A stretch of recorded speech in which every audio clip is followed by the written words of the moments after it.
Let me load up these. What's up everybody? Thank you so much for clicking on this video. Really excited to do this one here today because, well, we just woke up, ready to go, but before we get our day going, we want to answer some questions that I put on my Instagram story regarding just the college experience. I know this is a really exciting time for a lot of people going into college, so I recruited one of my good friends, Fiona. She's graduating here at Berkeley in just a couple months.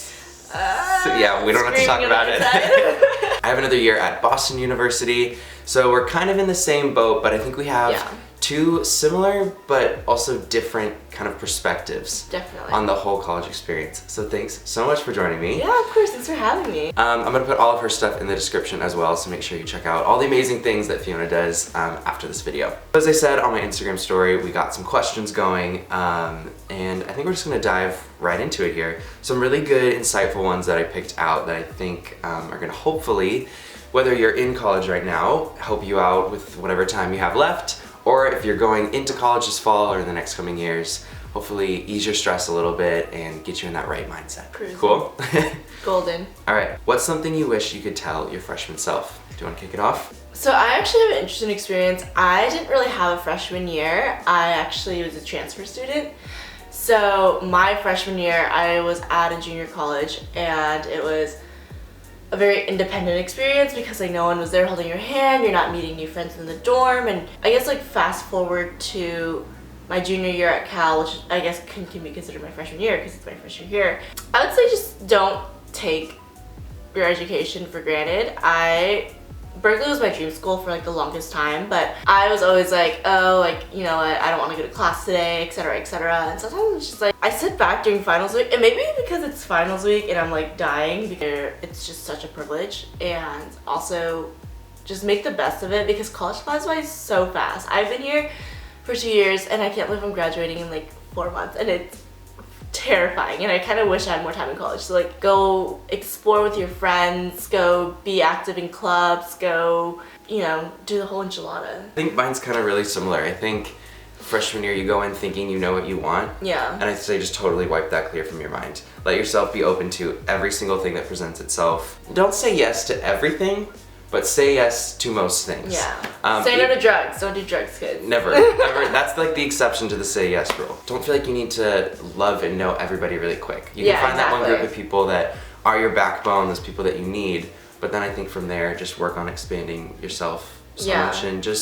and expressing yourself in every single way. It's such a big pond that you feel like you're gonna drown amidst all the chaos, but you stay afloat with just doing what you already know. And it might seem high school, but it's also like it applies to college. Like you don't need this huge group of friends, and if you do find that huge group of friends, like that's awesome, and like you guys are gonna have so much fun, but like also don't spend your time dwelling on like, oh, I have one friend only, and sometimes like that's all you need. If that's all it takes for you to feel supported and like loved while you're at your home away from home, then I think that's all you can ask for. Keep it drama free. College is too fun to have drama. Oh my god. Yeah, that's a no. Leave that in high school. Besides being in class, how can I make the most of my college experience, career, socially, etc.? Maybe we can focus on like career stuff. The most of your college experiences, I think actually I heard a lot when I first go in and always talk to your professors, like they're your best friends. I don't think I ever really talk to your TAs, your GSIs. Yeah. Those are your best friends because they are the ones grading your paper. Don't do what I did where you sat in the front of the class for like the first 3 weeks of the semester and just stopped going to class. I was really surprised too that college is such an incubator for like just building your portfolio, and I think most of the time we think it's just class is what's going to prepare us, but I feel most prepared for the real world because of like the stuff I did outside of class. And like you just get such an expansive network in college. Like you really never know who you're gonna meet and like who these people are connected to. I guess how to expand your experience in college outside of just academics and stuff like that is, so for example, when I joined, I was in Greek life, and that helped a lot. I met so many great people, and it's been such a really good experience for me. Oh, I was also working with Abercrombie. That's how I met Jacob. I was working on Abercrombie with him, and I found out through LinkedIn. So LinkedIn's kind of your best friend. Make sure you have a LinkedIn. Keep it updated. Add your professors. Literally add anybody. I think you'll find different opportunities everywhere.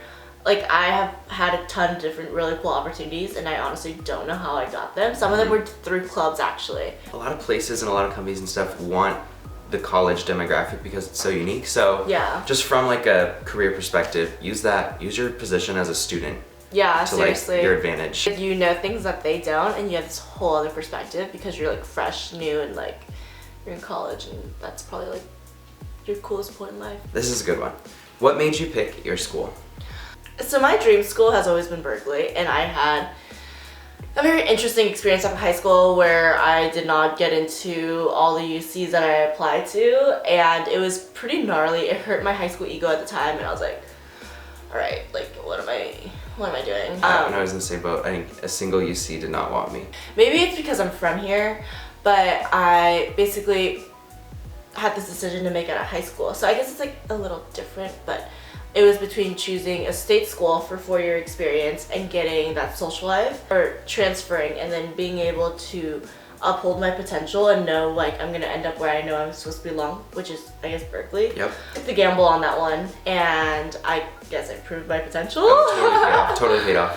And if you just know it in your gut, then it's just it'll work out. You know, stay dedicated and show that, hey, like, you know, I'm actually trying, and write really good personal statements. But that, like, all the personal statement stuff, that triggers me so bad. oh, trust me, it was insane. Oh, I was like the second that portal like opened. That was me in high school. Up in that. But it was me in high school. But when I was in Susie, I did it like a week or 2 before. It was so bad. Well, but I guess it turned out. Yeah. I ended up choosing Boston because for almost my whole life I was like, New York is like the place I'm gonna go to school to. Grew up on the West Coast, like I want to get far away, just something new, you know? I mean, there's like what opportunity, like there's no other opportunity in your life that you have when you can just go somewhere for 4 years and live some like new life. And your parents are gonna hold you back from it because it's like, oh, I'm getting my education, mom and dad. Exactly. But then I toured New York and it wasn't what I thought. We ended up going to Boston actually just on the side. And I think even my parents were like, are you sure you want to go to Boston? Like it's kind of an extra. And I was like, yeah, let's just take an extra couple days. Just so I can, kind of selfishly because I wanted just to go to Boston. Yeah. But then I absolutely like fell in love with BU. It was just the atmosphere. Like we went into like this, just like the student union, and like I think I was throwing on my lunch, and this girl was like, oh my god, let me help you, we're all about sustainability here. And like, but just like there's like little things like that was like, okay, it just sort of clicks and falls into place. Yeah. And anybody that has toured schools knows that there is something about like a certain school that feels right. Yeah. Even if you can't explain it, but there's just like a sort of coming to like your fate. It's kind of like that love at first sight feeling. It's like when you know, you know. I love Berkeley, and my voice is going.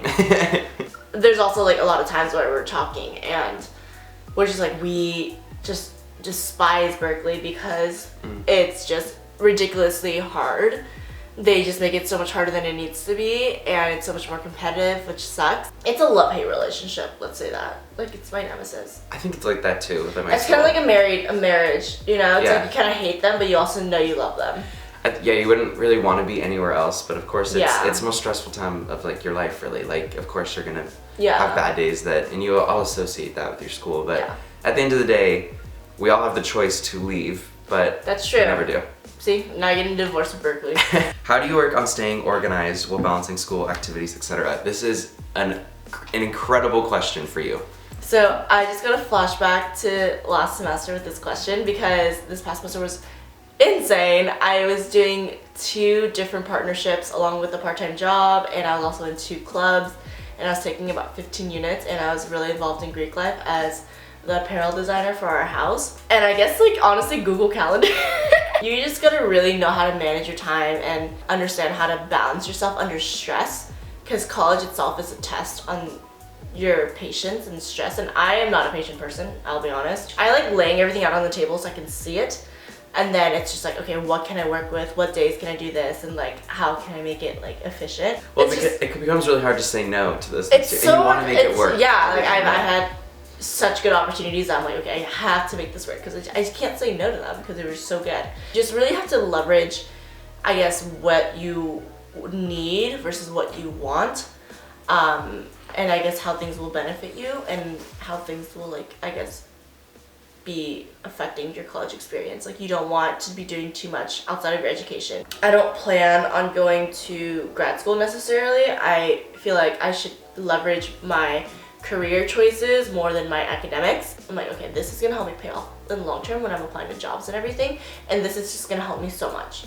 Jobs require GPAs and certain jobs don't, so I want to go into like marketing and just like the creative industry, and then there's people who want to go into consulting and accounting and finance, and that requires probably a good GPA. Well, I think it all comes down to prioritizing. Exactly. What you really want, and you can take on a lot, and I say you should take on a lot, but only what you can handle. But also know that, of course, your class should always come first. I'm not going to be the first person to tell anyone that. School always comes first. It's okay to tell your job school comes first, and if they don't respect that, it's okay to walk away, because that means your job isn't respecting you, and I think that's a huge lesson in college, is to understand when you're being respected and when you're being disrespected, and you gotta put your foot down. If you look at my like space at school, there's just lists and lists of everything, because I'm a very like visual person. Like I need it all laid out. Leave it all out on the table. I think it's just figuring out what your routine works for you. Are you a morning person or a night person? Work that to your advantage. Yeah.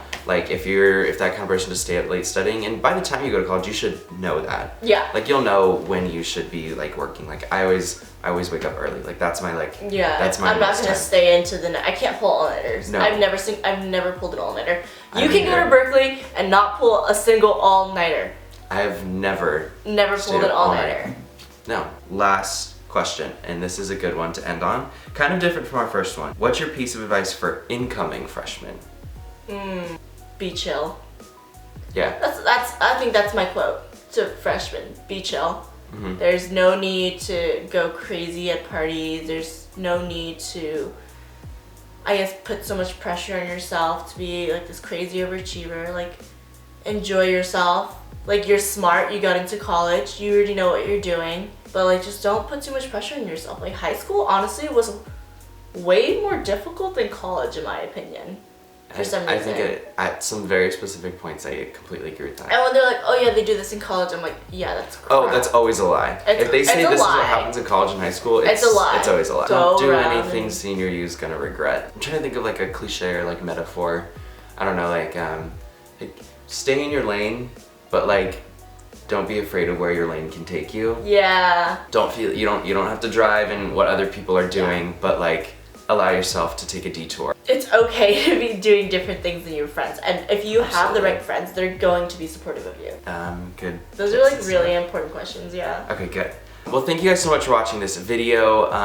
Thank you so much too for joining me and sharing your incredible insight. If you want to hear more, I'm going to be doing a college blog post on my, I guess I can't really say brand new anymore. I'm going to call it brand new. On my brand new blog, that's going to be in the description. If you want to see me on tour this summer, make sure you definitely come out. All that information will be in the description as well. Hopefully we'll be able to meet as many of you as possible. That's it. Yeah, that's it. If you have any more questions, feel free to reach out to either of us, either directly or just comment below. I'll be sure to be active on that. And I guess we'll see you soon. Yeah. All right. Bye guys.